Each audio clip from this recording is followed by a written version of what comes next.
धर्मेंद्र प्रधान जो शिक्षा मंत्री हैं दिल्ली यूनिवर्सिटी गए और छात्रों ने उनको काले झंडे दिखाए और उनको योगासन करने नहीं दिया क्योंकि नाराजगी बहुत है। प्रधानमंत्री इससे भाग नहीं सकते। यहाँ आसन कर रहे हैं, आज तो इंटरनेशनल योगा डे है, पर नीट के बारे में तो कुछ तो कह रहे हैं, परीक्षा पर चर्चा करते रहते हैं पर लीक पर स्पीक नहीं है उनका। पहले शिक्षा मंत्री कहते हैं कुछ गलती नहीं हुई है, कुछ घोटाला नहीं है, कुछ फ्रॉड नहीं है, और बाद में स्वीकारते हैं और 8 तारीख को सुप्रीम कोर्ट में सुनवाई है।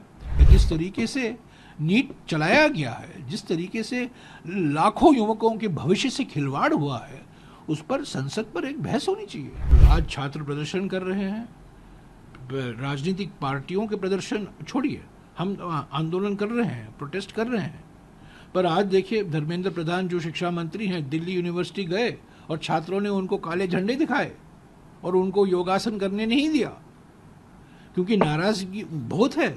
जिस तरीके से घोटाले हुए हैं यूजीसी नेट को लेकर, जो एग्ज़ाम रद्द किया गया है, नीट को लेकर जिस पर कई सवाल खड़े हुए हैं, और सभी जो परीक्षा है उनके ऊपर उत्तर प्रदेश में हो, मध्य प्रदेश में हो, गुजरात में हो, राहुल जी ने यही तो कहा 3 बड़े मुख्य केंद्र हैं घोटाले के, शिक्षा घोटाले के, उत्तर प्रदेश, मध्य प्रदेश और गुजरात, तीनों बीजेपी शासित राज्य हैं और प्रधानमंत्री इससे भाग नहीं सकते। यहाँ आसन कर रहे हैं, आज तो इंटरनेशनल योगा डे है, पर नीट के बारे में तो कुछ तो कह रहे हैं, परीक्षा पर चर्चा करते रहते हैं पर लीक पर स्पीक नहीं है उनका।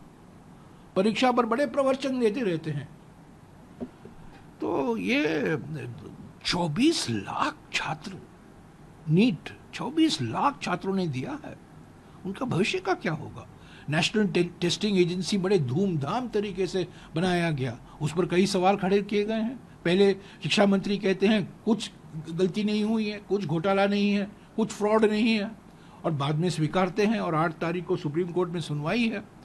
और एक और बात मैं कह दूं, 4 साल पहले प्रधानमंत्री ने बड़े धूमधाम तरीके से कहा सारे केंद्र सरकार की संस्थाओं के रिक्रूटमेंट के लिए, रेलवे, बैंक या सेंट्रल गवर्नमेंट के जो ग्रुप सी, ग्रुप डी रोजगार होता है, उसके लिए हम एक नेशनल रिक्रूटमेंट एजेंसी स्थापित कर रहे हैं। 4 साल हो गए।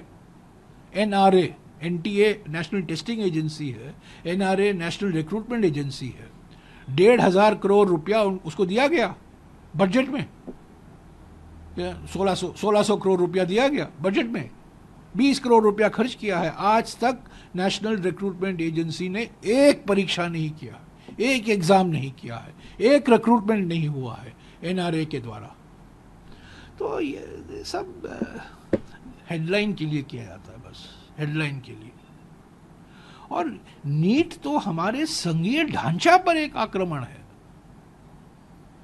ये जो संघीय ढांचा हमारे संविधान में है, और कई राज्यों ने, तमिलनाडु ने, गुजरात ने भी कहा, महाराष्ट्र ने पिछले 4-5 दिन पहले महाराष्ट्र ने कहा कि हम नीट के खिलाफ हैं, कर्नाटक में कई सवाल उठे हैं। इस पर समीक्षा होनी चाहिए। मैंने तो मांग की है कि संसदीय समिति पर, मैं संसदीय समिति का सदस्य था 2014 और 2019 में, नीट की बात हुई, एक आम तौर से एक आम सहमति बनी, पर अभी उस पर पुनर्विचार होना ज़रूरी है। जिस तरीके से नीट चलाया गया है, जिस तरीके से लाखों युवकों के भविष्य से खिलवाड़ हुआ है, उस पर संसद पर एक बहस होनी चाहिए।